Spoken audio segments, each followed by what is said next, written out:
Eza, Duway, hey, hey, hey. Thank you very much. Thank you. My dear comrades, members, supporters, sympathizers, and followers of the National Democratic Congress, the good people of Ghana watching and listening from across the country and the world, and those who have joined us here in Winneba, Professor Jane Nana Opoku-Agyeman, my running mate for the 2024 election, the Right Honorable Speaker, Alban Bagbin, a bona fide member of our party, my beloved wife, Lordina,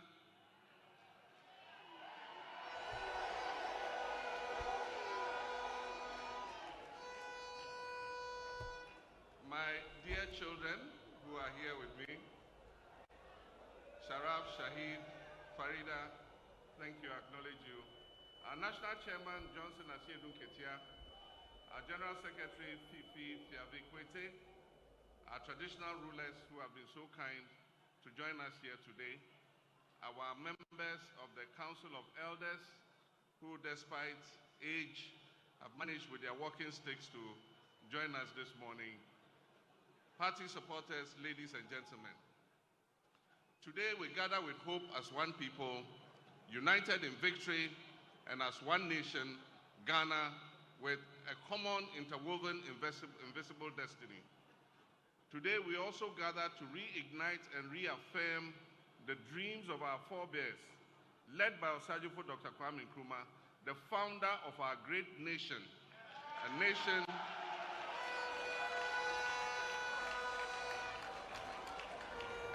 with one destiny, a destiny that cannot afford to endure one additional day beyond January 7th, 2025, of the maladministration, the mismanagement, and state capture this nation has been subjected to over the last almost 8 years. For the sake of God's children and in the name of God, the people of Ghana will wake up from this nightmare and envision a bright new dawn of opportunities for all its people and not just a few. My brothers and sisters, our dear nation Ghana is bleeding. Ghana's soul is calling for change. Mother Ghana is crying for its true and genuine patriotic citizens to rise up to reset our beloved nation. Ghanaians can take no more of the hardship, the impunity, the state capture, the hypocrisy, the lies, and bad governance that has been inflicted on them over the 2 terms of this outgoing administration. We cannot fail Mother Ghana, and therefore I urge you all to vote for change on December 7th, 2024. We, the members of the National Democratic Congress, have gathered here to express our utmost belief in democratic governance and to proclaim right here in Winneba, also called SIMPA, that the time is up for this administration. The time is up for them to go. They have decimated our democracy beyond recognition. They've destroyed livelihoods and families and pushed millions of our people below the poverty line. Your vote on December 7th will end the tyranny, it will end the cronyism, it will end the corruption, it will end the hardship. It will also pave the way for the vision, experience, and trustworthiness. And I, John Dramani Mahama, is going to restore that to the Flagstaff House.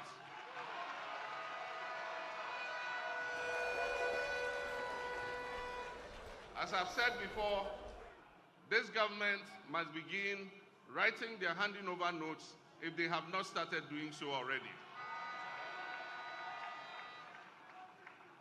This MPP administration has been the biggest political scam that has been pulled on Ghanaians since our independence in 1957. And I'll explain why. They were repackaged with ribbons and sweetly scented with enticing promises, most Ghanaians will agree that Nana Akufo-Addo is indeed the president Ghana never got. And indeed, I dare say, his much-touted economic whiz-kid Vice President Dr. Mahmoud Bawumia is also the economic messiah Ghana never got.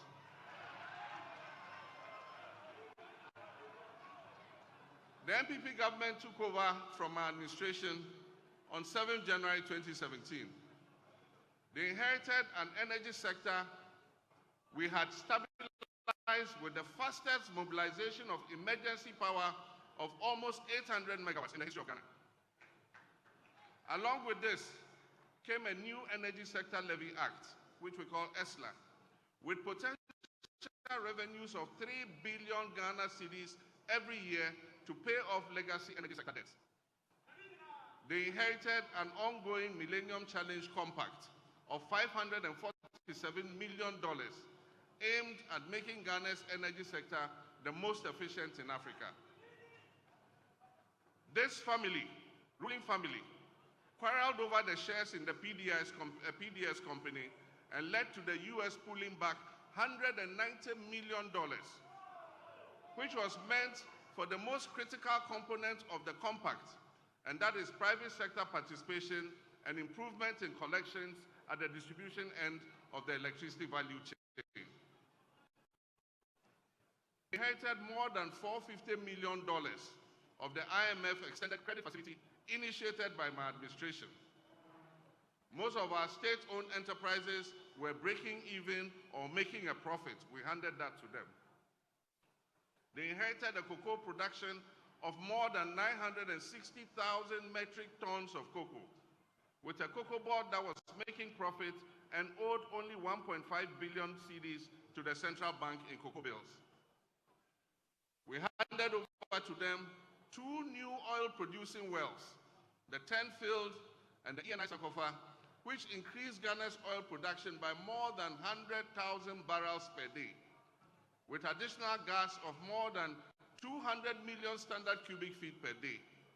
And this increased Ghana's oil revenues from petroleum by more than $500 million every year.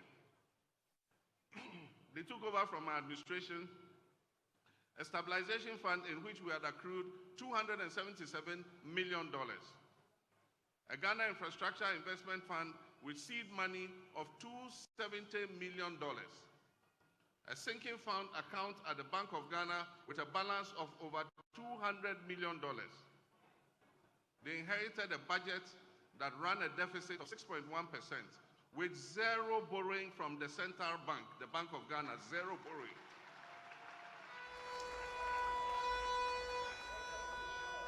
They inherited a stable currency that traded at about 4 cedis to $1.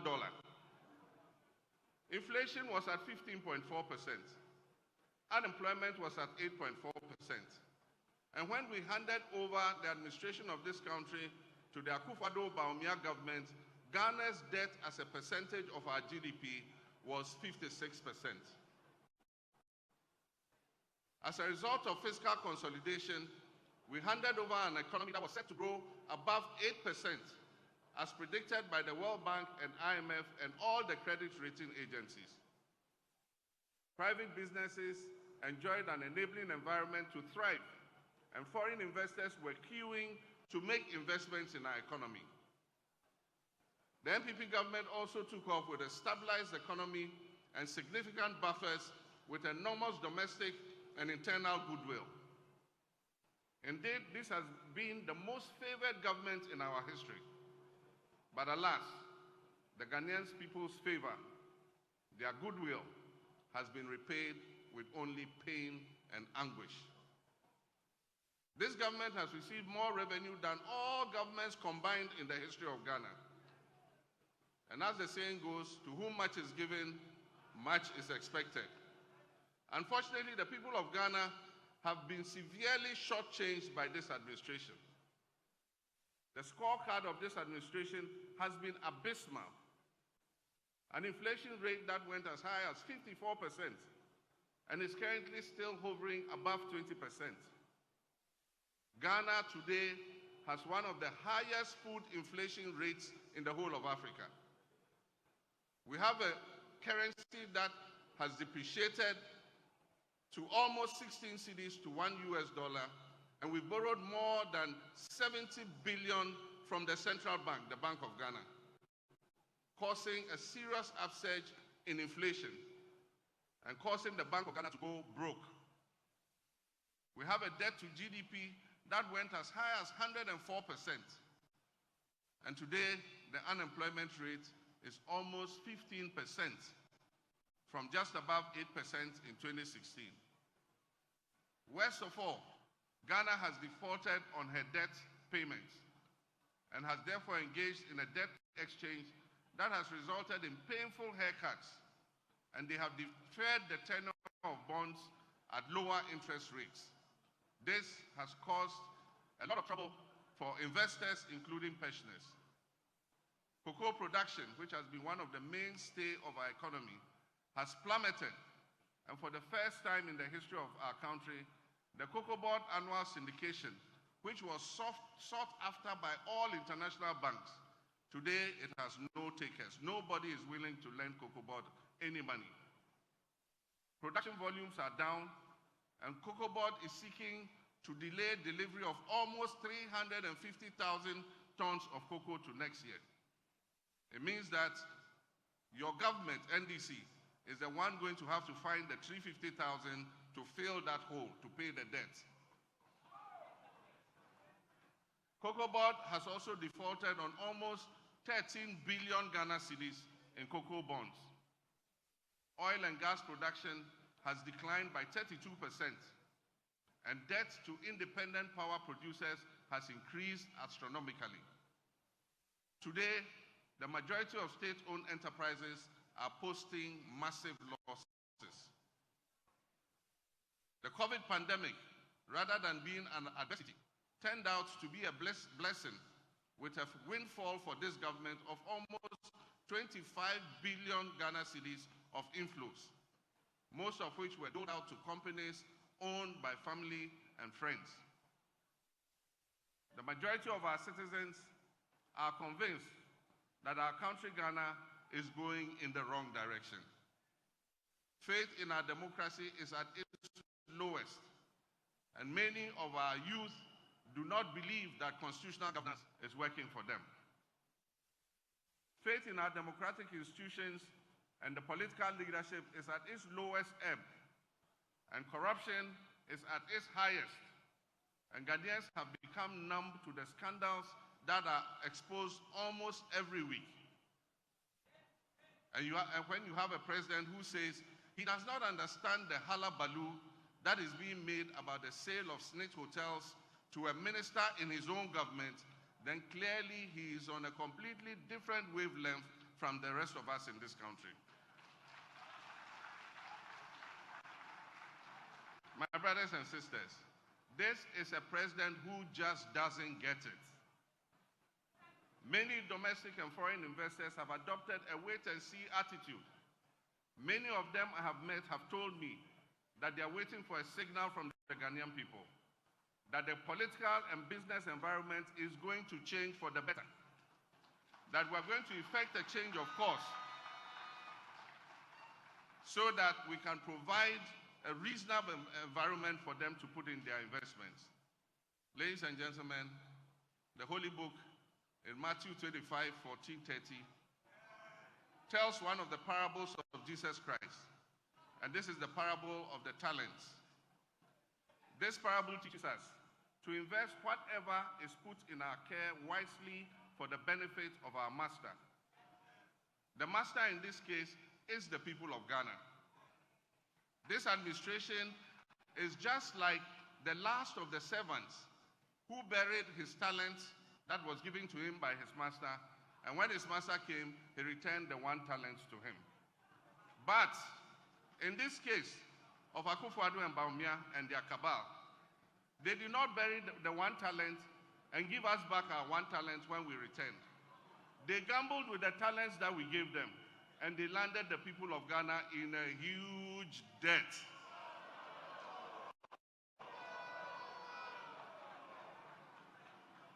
We cannot continue on this path. Lessons must be learned from the experience of these last almost 8 years. A vote for the MPP will be an expression of satisfaction with the impunity of the last 8 years. A vote for the MPP is a vote for a third term for Nana Akufo-Addo. A vote for the MPP in this election is a vote to escape accountability. It is a vote to allow officials who have stolen and raped this country's resources to escape accountability and go laughing all the way to their bank accounts. Ladies and gentlemen, their flag bearer and his running mate, who have been prominent actors in this horror movie Ghanaians have watched these last almost 8 years,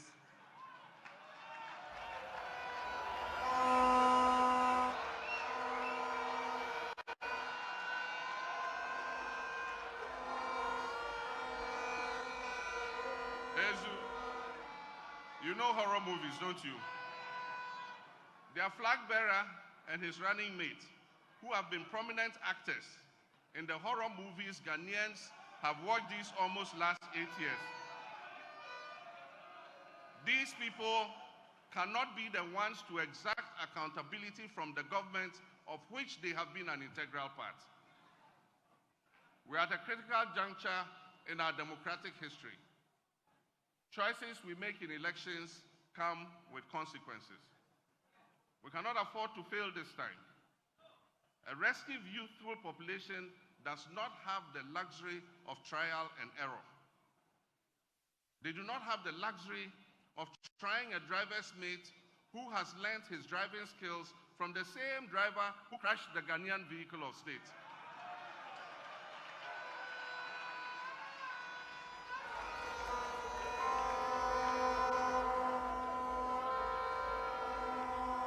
Our nation needs a reset. Our democracy needs a reset. Our economy needs a reset. Our governance needs a reset. And our attitudes need a reset.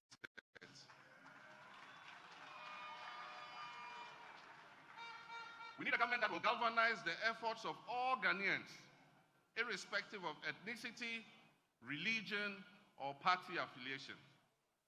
We need a government that will allow all businesses to thrive, whether owned by domestic investors or foreign investors, no matter their ethnic, religious, or partisan colors of its owner. We need to make a change that will usher in a government that is responsible and accountable. We need to open up this country for business again. Ladies and gentlemen, we're going to present to you our manifesto. We need a leadership that will crack the ship when its own appointees go down the wrong track.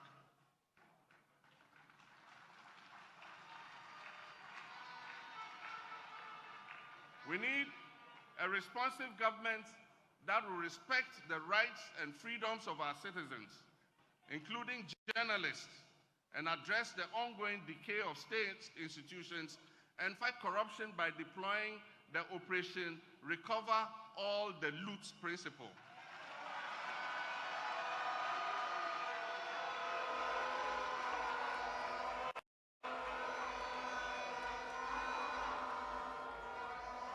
Operation Recover All the Loot strategy, and that is ORAL. Ladies and gentlemen, today we're presenting to you a manifesto that will help take back your future, take the future of Ghana back into the hands of the Ghanaian people. Ladies and gentlemen, I will at this point give you some highlights of our manifesto, after which my running mate, and by God's grace, the next Vice President of the Republic of Ghana, Professor Jane Nana Opoku-Agyeman, a prominent daughter of the Central Region, and other presenters will delve into other areas of the manifesto. Ladies and gentlemen, first is resetting the economy for prosperity. In the first 120 days in office, we will hold a national economic dialogue to draw up a 4-year fiscal consolidation plan.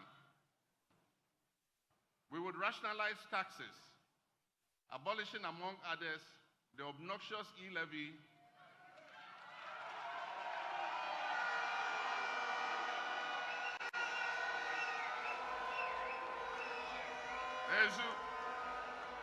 the COVID levy, and the 10% levy on bet winnings.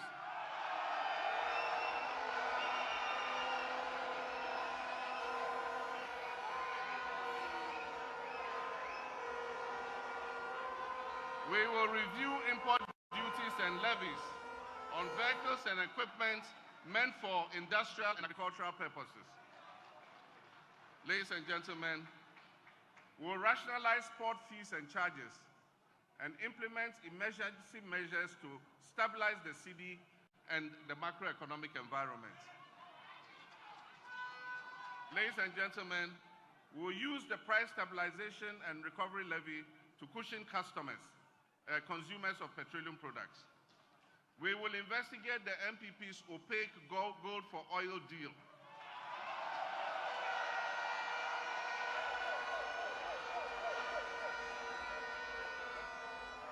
We will review the gold purchase program of the Bank of Ghana and will restore the licenses of wrongfully collapsed banks and financial institutions.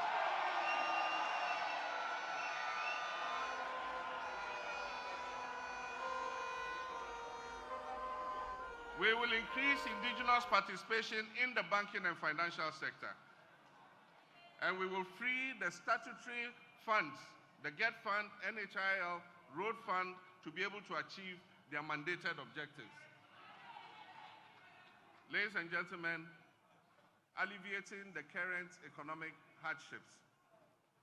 And one of our first programs is the no-fee stress policy.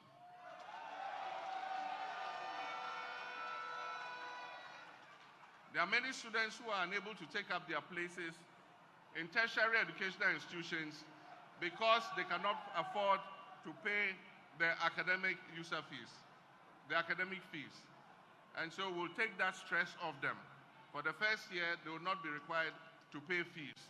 And I assure the universities it will not affect their internal generated funds. We're going to give the money to the student's loan. The student loan will pay it to the universities as a grant.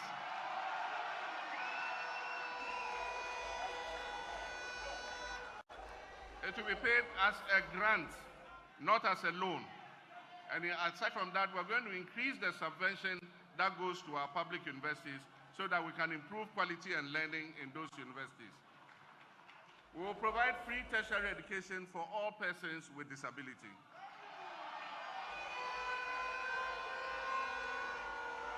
And we will provide free sanitary pads for girls in school.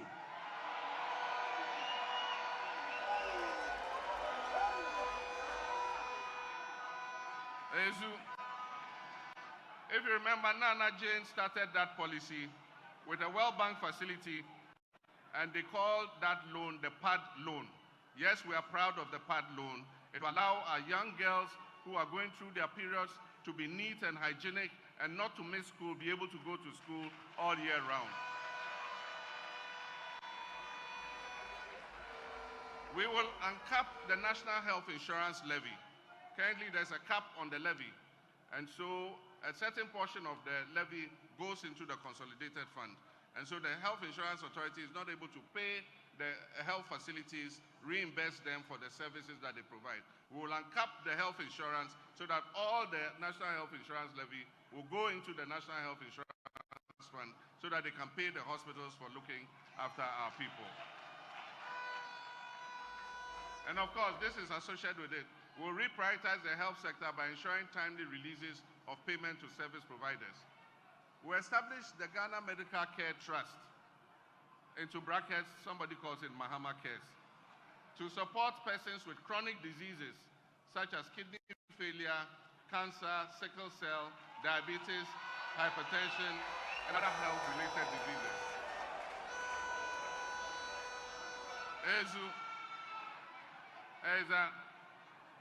We'll also introduce the community pharmacy concept, and that will encourage people to go to your local pharmacy and go have your blood pressure taken and your sugar checked, so that if you have diabetes or high blood pressure, we're able to know early so that you can get treatment and be able to survive. We'll implement free primary health care services. So if you go to a CHIPS compound or a health center, whether you have a national health insurance card or not, you will be treated for free.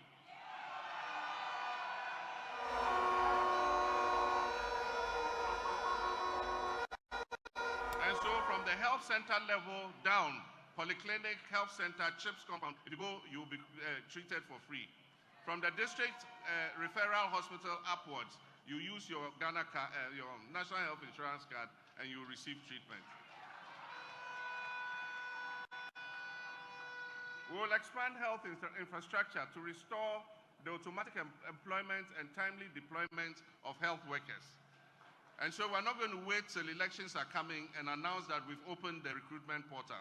The recruitment portal will be open and will do continuous employment of health workers, doctors, and nurses.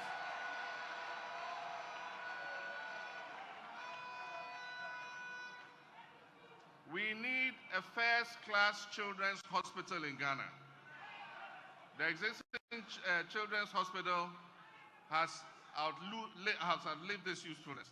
And so we're going to construct a state-of-the-art 500-bed specialist children's hospital in Accra.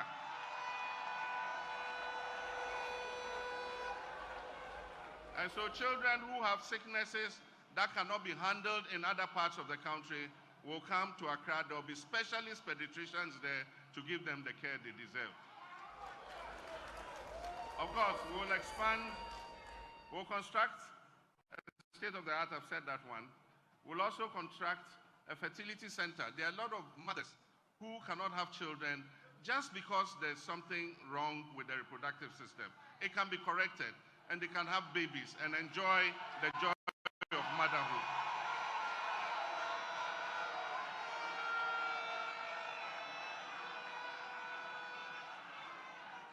But currently, the prices that the private fertility hospitals charge are out of the range of most mothers. And so government will step in. We'll build a fertility center where mothers who want children can come for consultation, and they will be given the treatment so that they also can enjoy the joy of motherhood.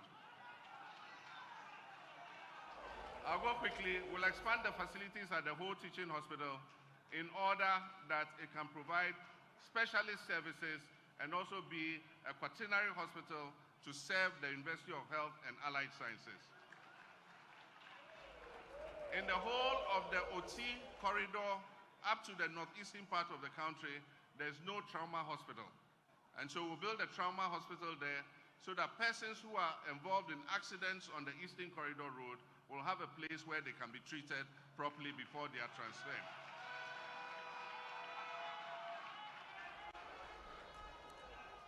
We'll establish modern dialysis centers in hospitals in regions that don't have them.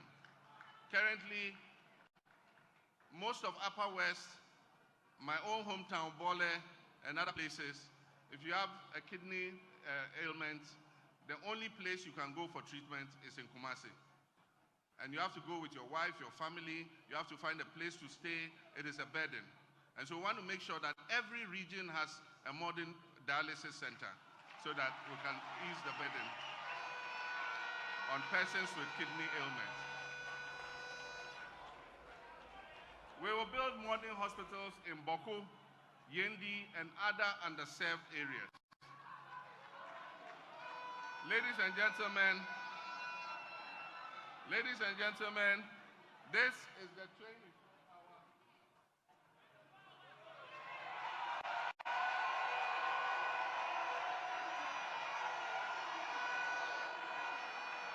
Ezu. This is the 24-hour economic clock.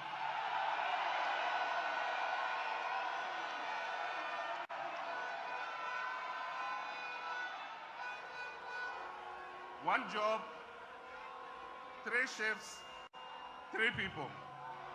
1, 3, 3.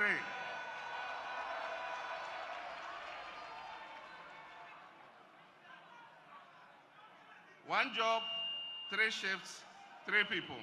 Obiabe Didi. Ezu. Extraordinary problems require extraordinary solutions for extraordinary results. And so businesses and public organizations will be encouraged to operate 24/7 in 3 shifts of 8 hours each. This will boost production, it will increase employment, and provide well-paying jobs. It will transform Ghana into an import substitution and export-led country. It will increase employment opportunities and revenue, and it will enhance access to public services. We will focus on some selected public institutions that have huge customer traffic. For instance, the ports and harbors should be open 24/7. That means we have to employ more workers at the port. We have to employ more customs officers, more Gapoha workers, more forklift operators and all that. We need customs. Customs should work 24/7, 3 shifts, so that at any time your items come, customs at any time of the day is open for business. You can go and process your import things, papers, and take your things out of the port. We must have a passport office that is operating longer than 8 hours, so that people who need passports and other such documentation can have access to it. We must have a DVLA that is working more shifts than 1 shift, so that more people can get their licenses processed in a shorter time than the current waiting time. In the private sector, the sectors that we are looking to promote and encourage to run 24/7 and 3 shifts are first the agro-processing sector. That is those who will process our cassava into cassava starch, cassava flour, gari, and all that. There's a huge market in Africa for all these products and in other parts of the world. Manufacturing, that is industry.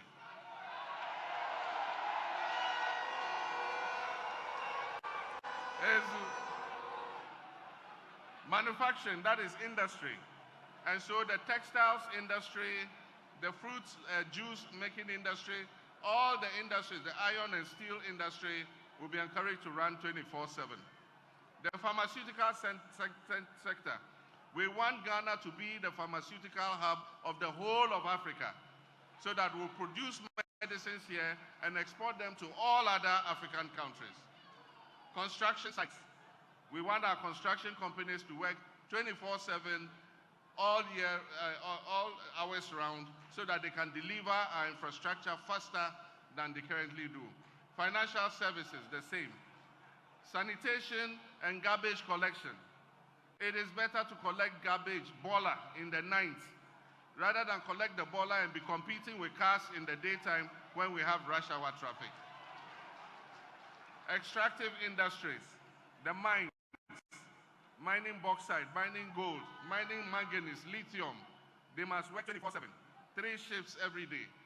Hospitality industry, our restaurants, our discotheques, our nightclubs, our hotels, 24/7, 24 hours a day.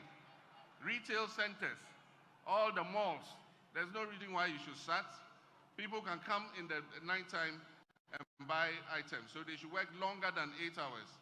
Transportation services, there should be buses running 24 hours, so that people who have to go to their jobs can be able to get a bus to go to their jobs. Security services, we need safety and security to be able to implement the 24-hour economy. And so we need more police officers, we need more soldiers, we need more prison officers, more fire service officers, more customs, more immigration.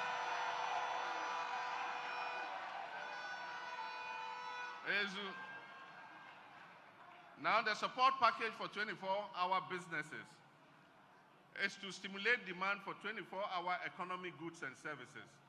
And this will be supported by strategic investments in infrastructure, in security, in energy. We'll have public and private security architecture, cheaper and reliable electricity. That is the time of use tariff. So in the night when we're not using much of the power and it's going to waste, we can supply it to the 24-hour economy enclave at cheaper rates than we currently charge. Tax incentives to companies that will sign up for the 24-hour economy. They'll be given tax incentives so they pay lower taxes so they can reinvest what they have saved back into increasing their production. We'll give them support from the Ghana Exim Bank, especially for the agro-processing and manufacturing sectors that are going to be exporting. We'll support SMEs operating capacity with catalytic investments to upgrade and generate jobs. The Accelerated Export Development Council. I'm going to chair that personally. We want to accelerate our exports. We're going to register more Ghanaian goods on the African Continental Free Trade Area so that we can export to other countries. And I'm going to chair that personally. And we'll meet every month and appraise where we are at in terms of encouraging Ghanaian businesses to export. This Accelerated Export Development Council will promote exports under the 24-hour economy. My running mate will talk more about this, so I will jump it. Women's Development Bank.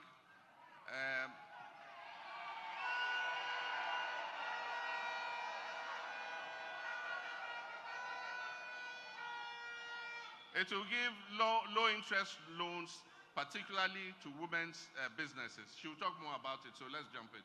The National Apprenticeship Program will be for self-employment, and it will also help people who have come out of school at different levels who want to go and learn a skill, but their parents are unable to pay the masters for them to go and learn.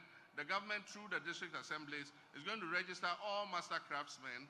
We're going to pay them and assign these young people to them so that they can learn a skill to go into the world of work. Next slide. Free technical and vocational training for young people. The time for grammar school education has passed. The time where you were judged by the long grammar you could speak has passed. We now need more technicians, more mechanics, more plumbers, more artisans.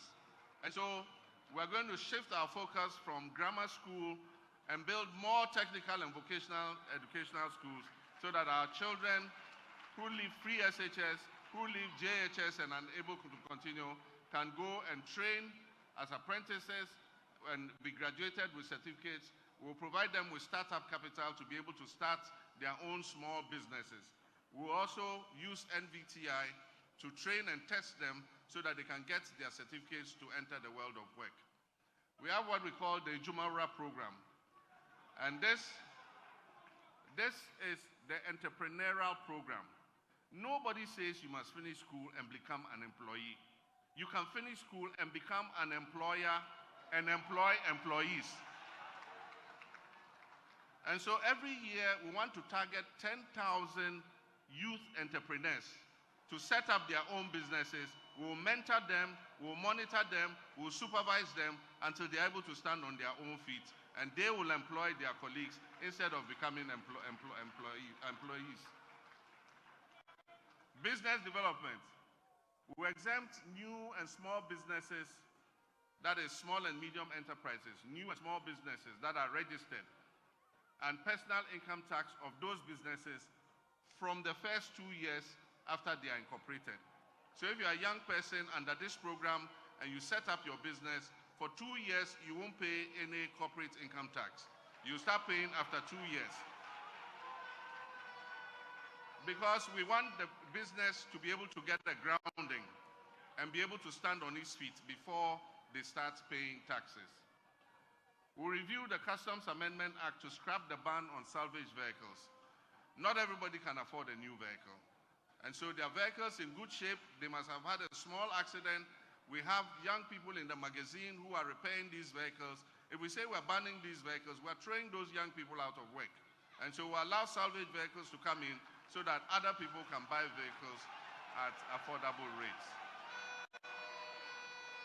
And if we do this, it will save the local automotive industry.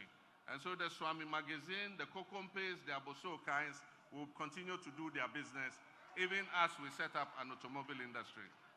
We'll support the redevelopment of Kokompe, Aboso Kai, and all those magazines so that it creates a more congenial environment for people to come and do business. We'll implement a Made in Ghana agenda for the production and consumption of Made in Ghana goods. Government is going to use its budget to buy Made in Ghana goods first. It's only when you can't get that good that you'll be allowed to buy a foreign product. If the good is produced in Ghana, you must buy it first.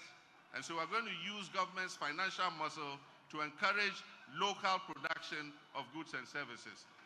If you are a foreign industry and you want us to buy your goods, come and establish the factory here and produce what you want us to buy here.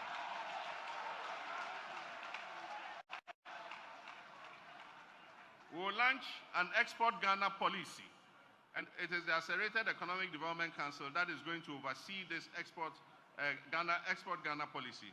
And we're going to use that policy to facilitate exports under African Continental Free Trade Area and also the ECOWAS trade liberalization. We'll enhance the role of the Ghana Exim Bank in financing non-traditional exports. We'll readjust their focus so that they are putting money into industries that are exporting products so that we can give them capital at a cheaper rate. Money yo, am I right? A money yo pension scheme. We'll introduce an money yo pension scheme so that persons in the informal sector who want to put something aside for their pension and their retirement can put 10 Ghana cedis a day, 5 Ghana cedis a week, 50 Ghana cedis a week. They will keep paying it so that when it gets to their turn for retirement, they have some money that they can rely on. This pension scheme will cover commercial drivers and my dear Okada riders. They will also be part of the pension scheme.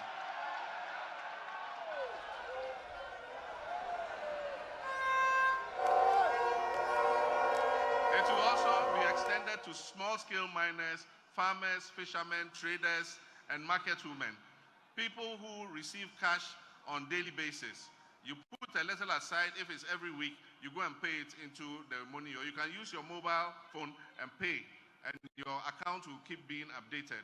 So after 15 years, that money has been invested. When you are retiring, you have your pot of money so that you can be getting a pension every month in your old age. Digital jobs initiatives. We'll partner the private sector to invest $3 billion to leverage ICT for jobs. And this will be through the 1 million coders program. We announced this in 2020, and we didn't win power, so we couldn't implement it. Somebody lifted it from our 2020 manifesto and quickly put it out as if it was theirs. As I go and look in 2020, you see that we had already put it there. But we will continue with our 1 million coders program to train 1 million people in coding and web development, software engineering, and others. We will stimulate demand for Made in Ghana software. We are exporting a lot of hard currency. When we import goods, we know that we are sending foreign currency out to buy those goods. When we import food, we are sending money out to buy that food. But when we send money out to pay copyright to Microsoft, to Oracle, to all the people whose software we're running on our banks and all our online portals and all that, nobody sees it. And so if we are going to train 1 million coders to do software, web hosting and all that, we must create a demand for it locally. And so government will first see if we have the available software in-house before we allow anybody to buy software from outside.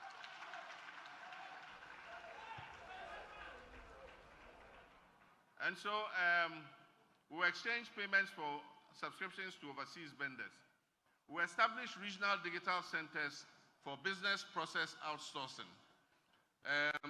Business process outsourcing is when you sit in Ghana and you get a contract from abroad to do a certain job, you're able to do it from here without being physically there.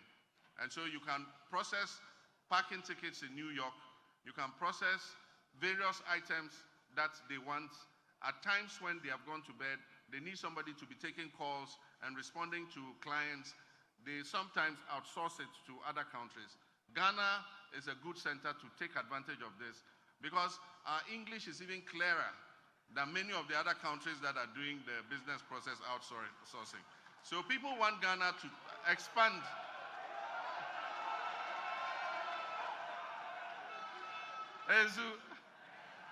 Invest 50 million in a fintech growth fund to promote digital entrepreneurs. I announced this long ago when I met the fintech entrepreneurs. Set up zonal ICT parks to make Ghana the innovation, artificial intelligence, and cyber security center of Africa. Redevelop the Dawa ICT park into a world center of excellence. Ghana's first flagship program for jobs.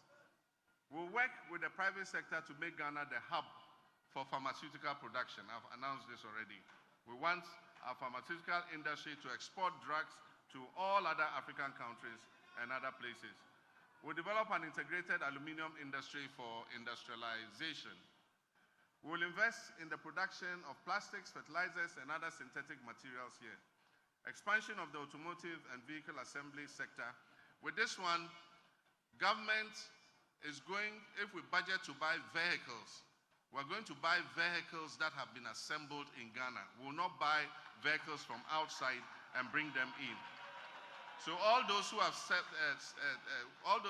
up automotive assembly plants here, if government needs vehicles every year, we're going to buy those vehicles from them, not from outside. We will promote light industrial manufacture, especially in the textiles and electronic products. Today I was speaking with an investor, and he was talking about the textiles industry. And I told him, I said, unfortunately, we're not producing our own cotton. And he said, you don't need to produce your own cotton now. You can import cotton from Burkina Faso. You can import cotton from Benin and start your textile industry. And when you have started it, you can backward integrate it in your own cotton production. Brilliant idea. So I told him, on 8th January, I'll be in the office. Come and see me, and let's start working.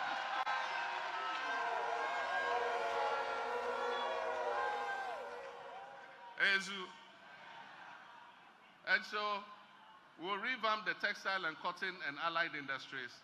We'll set up agro-industrial zones in all regions. I've said this already. We'll get a site in every region. Government will clear the site. We'll develop the site. We'll bring water, electricity to the site.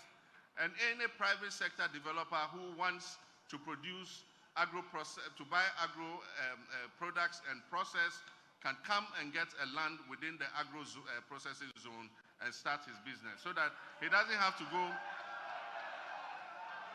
And quarrel with families. They'll sell him land. Another person will come, no, the land was not for this one. Government will secure the land so that they can easily set up their businesses. Establish mini processing plants for cassava, tomatoes, fruits. Set up cashew processing factories in Bono East and Ahafo, where we have the most cashew. Set up ginger processing plants in OT. We look at the comparative advantage of every region, and we will set up the plants that suit that region. We're not doing one district, one factory. We're looking at every region's comparative advantage, and we'll put in the processing capacity that will make use of their products.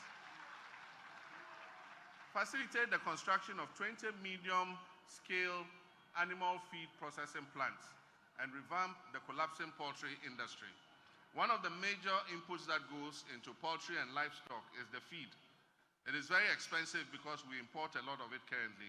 If we're producing more of it, we can get a lower price for the feed. And so we'll set up 20 feed processing plants so that they can process and produce feed locally. One area is the Bono area. I know the Doma area, there's a lot of poultry. We'll give poultry cages to all the young people who want to do poultry. Exim Bank will give them assistance to produce the chicken We'll produce cold storage facilities and processing facilities so they can process their chicken and keep it in the cold storage facilities for, ready for the market. Establish, oh, it's gone. Okay. Agriculture for jobs. We want to make agriculture more attractive through modernization to ensure food security and job creation. We reduce food inflation to lower the high cost of living through our Agriculture for Economic Transformation program. We'll roll out a Feed Ghana program, which is to boost food production, guarantee food security, and supply raw materials to industry. And this is my favorite project, to establish farmers' service centers in all agricultural production areas. And in each farmer service center, there will be tractors, there will be harvesters, there will be plows, there will be harrows, there will be planters, everything you need to do modernized farming. And our farmers are going to be registered within the catchment area of the farmer service center. And at the beginning of the year, you go to your farmer the planting season, you go to your farmer service center, they'll provide you with the services, give you the fertilizer, give you the improved seeds, plow for you, plant for you. And when you harvest and you sell your crops, you come and pay the cost of the inputs that they gave you. We'll create farm banks with agricultural zones to ease access to land and irrigation facilities for agricultural purposes and encourage young people to go into farming. We need to bring more of our land into irrigation because you know what happened this year. There was a drought in the north and parts of Bono region. For almost 8 weeks, the rain didn't fall, and so people have lost their crops. And so we'll go more for irrigations, even if small scale, boreholes. We have the Volta River, all along the banks of the Volta River, we can develop irrigation facilities. Promoting good governance and combating corruption. Remarkably reduce the size of government to 60 ministers. No more than 60 ministers. And so there will be other things for other people to do. We all can be ministers. I know when I say 60 ministers, I say, you know, I know there are people aiming to become ministers, but we all can be ministers. So we'll choose 60 ministers, but others would have other assignments that they can do. Address the benefit disparities between Article 71 holders. I've said this already. We have two public servants, Article 71, and then the others who are under the fair wages. And so we want to bridge the disparity between them so that all of us come under an independent emoluments committee, and our salaries and emoluments are determined from the smallest watchman to the president. We will determine our salaries and wages. A ruthless war against corruption. Operation Recover All the Loot, oral. Is to prohibit political appointees and politically exposed persons, not only political appointees and politically exposed persons, and all serving public officials from purchasing state assets. So it's not only me who cannot buy a state asset, my wife Lodina cannot buy a state asset, my son Sharaf or Shahid or Farida cannot buy a state asset because they are politically exposed persons.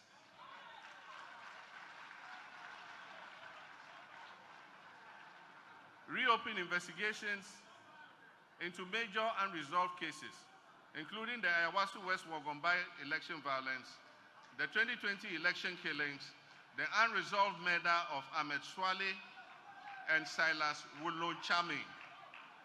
There are all these cases that occurred under this administration. They refused to investigate them. Even where they've investigated, they've refused to implement the reports. They've not paid any compensation to the persons who are affected. We're going to look at all that and we'll deal with it. Dedicate equitable attention to all levels of education. Improve PSHS. Improve the quality of food for our children. Cancel the double track so that all our children can go to school at the same time. We're going to provide dedicated and sustainable source of funding for free SHS. The problem with the free SHS is it has no dedicated funding. And so it's subject to the hazards of the budget. And often the consolidated fund does not release funds. And so children go hungry because the funds have not arrived. Decentralize the procurement of food for SHSs to boost local economies. The feeding grant will go to the schools, to the headmasters and the bezzers. and they will go to the local market and buy the beans, the granules, the rice, the cassava dough, the agbelima, the meat from the local market, so that the town in which the school is located can also benefit from that. It will also allow the headmasters to provide more nutritious foods than the current system. I said this already, implement a no academic fees policy for level 100 students, no fee stress policy. We'll use 5G and low Earth orbit systems to improve the quality of education across the country by extending course tutorials to students everywhere. We have good masters in different schools. And so for us, perhaps the best mathematics master is in Wesley Girls. The best French teacher is in Ghana Secondary School. The best geography teacher is in GSTS. Ghana Education Service will select these teachers, and they will be filmed teaching the course online. They will teach online, and we'll upload this course content on YouTube. And so you can go on YouTube and download what you want. If it's mathematics, you download it. If it's geography, you download it. But at the same time, it will be available on demand. And because we're going to put Starlink internet satellites on every secondary school, the teachers can use the Starlink to show the children the demonstration by these teachers. And so you can be in Bunkurgu Secondary School. The best maths master in Wesley Girls will be teaching you, because you'll be able to download his course material.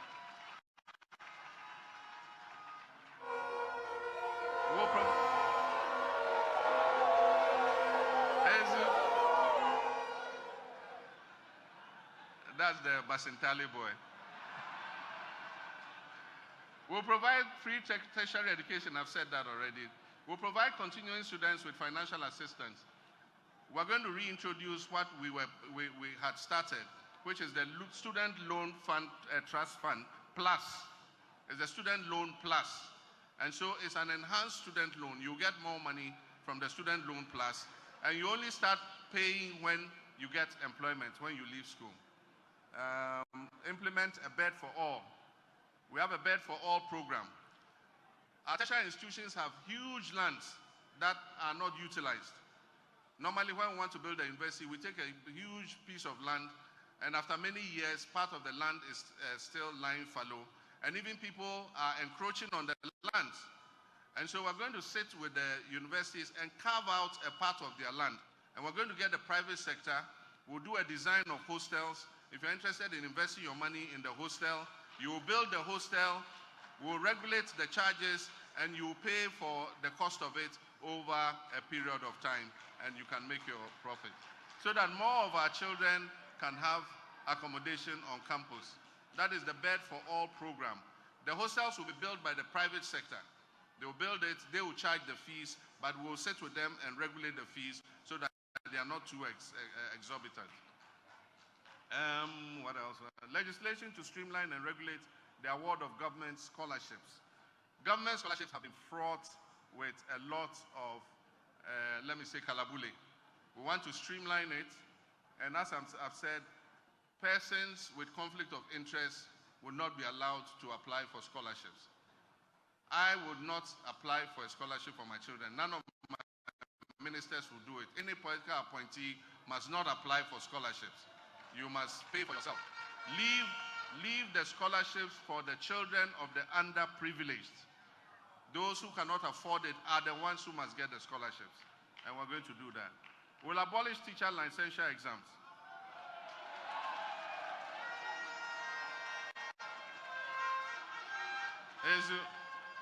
We'll abolish teacher licensure exams and integrate it into the licensing process in their final year exam.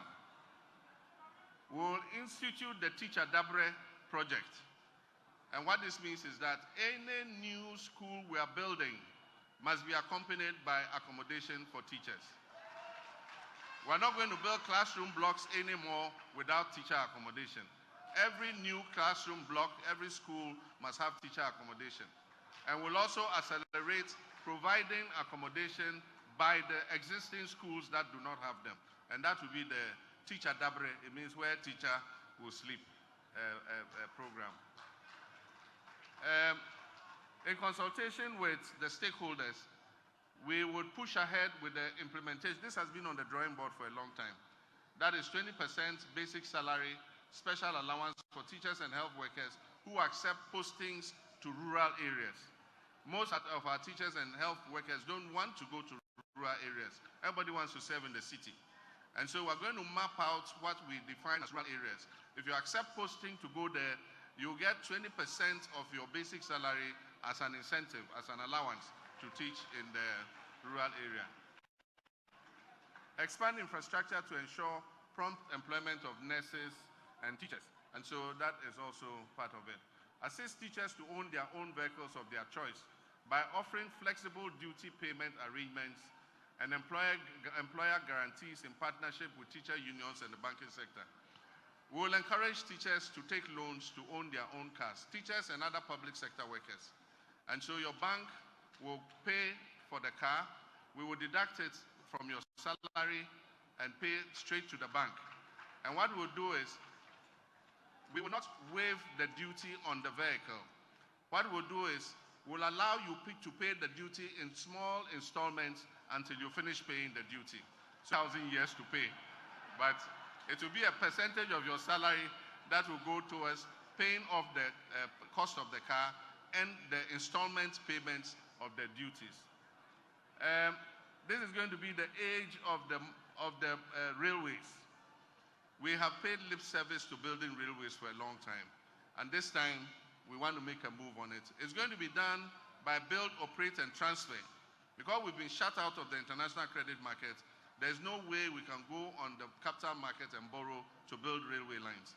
We're going to offer an expression of interest, transparent, to companies that are willing to invest in our railways, and they will bring the money, they will build the railway lines, and all the revenue will go towards repaying the railway lines. And so if it takes 25 years to repay, they will control it for 25 years. After 25 years, when they have recouped their money, then we'll sit down with them, and then they will transfer the asset to the government of Ghana. And so the western and eastern lines will be connected to the landlocked countries. And so there will be a line that joins from the western and eastern lines and goes up north to Burkina Faso, so that we can send Burkina Faso containers up to their country, and we can bring down their cotton and their imports down to the ports for export. Construct urban intracity railways and BART rapid transit. The time has come for us to take some of our people off the roads. Many countries are moving in that direction. And so there are light railways that supplement the urban transport system. And so we'll do a feasibility study and see how we can get BOTs to start light transit rail. Promoting responsible mining, ban issuance of new mining leases and activities in forest reserves. We're going to close the forest reserves and get all those Akunta mining and all of them who have desecrated our forest reserves. We are going to march them out of the forest reserves. Some of those trees in the forest reserves are 700, 800,000 years old. And just because you want to take a little gold from there, you go and destroy the whole forest reserve. That is why we're having drought in our country today. That is part of the reason why our cocoa industry is going down, because we're not getting enough rainfall. The climate in our country. So those there, get ready, start packing your things. After 7 January, if you are not out of the forest reserve, we're going to come and march you out of the forest reserve. We'll establish mining cooperatives in all mining districts. We'll set up a gold board that will be responsible for buying gold from the small-scale mining sector. The way we have the cocoa board, buying cocoa from the farmers, we'll have a gold board that will buy all the gold from the small-scale miners. It will send it to our own refinery to be refined, and we'll export refined gold and get all the value addition instead of sending the raw bullion out the way we're currently doing. Decentralized regulatory licensing and processes for artisanal miners. That is setting up offices of the Minerals Commission in all mining districts. Implement a blue water initiative to heal and harness the environment. We're going to clean the poisoned waters that have been poisoned by mining. so that we can discharge those waters back into our rivers. We're also going to hire the young people in tree growing. And so in the areas where mining has finished, we will level the ground, close all the holes, and we'll have young boys from the community. We'll pay them a stipend every month. We'll give them a bobo yas. We'll put polytanks in there so that they can plant trees on the mined out land so that we can reclaim the lands. Implement a tree for life reforestation policy. This is what I just talked about. And so we're going to plant commercial trees like cocoa, palm, and rubber on the lands that have been reclaimed. Implement a blue water initiative. I just talked about it. So these are just tidbits of what you're going to see in the manifesto. My running mate and Vice President of the Republic of Ghana to be Jenana Opoku-Agyeman and other experts will go into more detail in some of the areas that I've touched on. But this is just a tidbit of what we are to see. I'll come back after with the 120-day agenda. That is when I'm elected on 7th January 2025. Within 120 days, I have a social contract with the people of Ghana. I'm going to tell you exactly what I'm going to do in my first 120 days. Thank you very much.